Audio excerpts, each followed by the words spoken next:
This video explains how the public is notified about a planning permit application.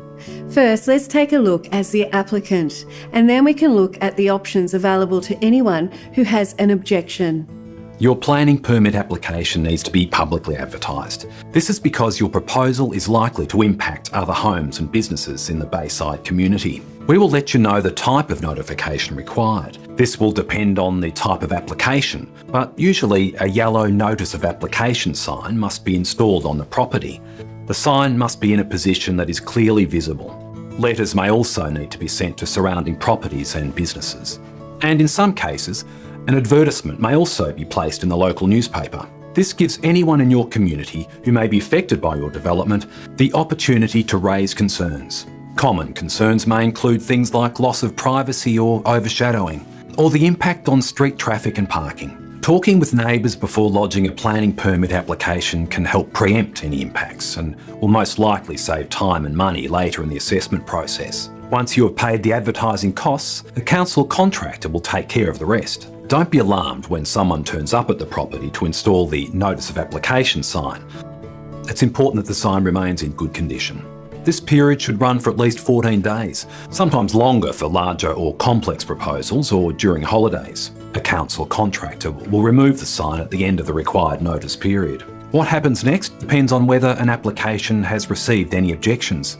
If there are no objections, the application progresses to the final assessment phase. However, if there are objections, we'll try to help negotiate an outcome. The applicant can make small amendments to plans during this process, but larger changes will require a formal request to amend an application process, and additional fees may apply.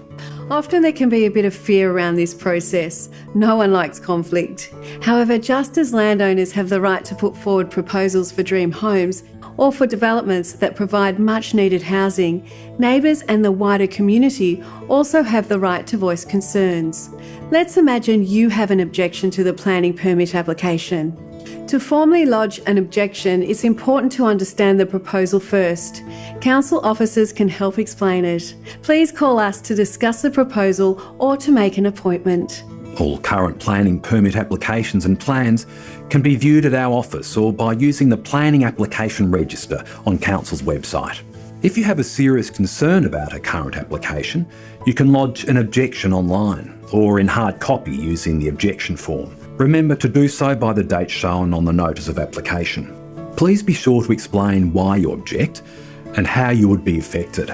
If your objection is for a building that is not in your neighbourhood, you must also explain your interest in that building.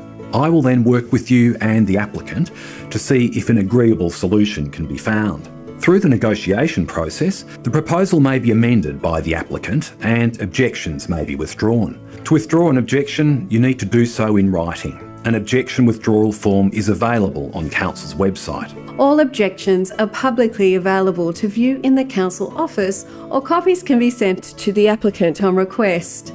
The applicant and any objectors are kept informed as the application progresses.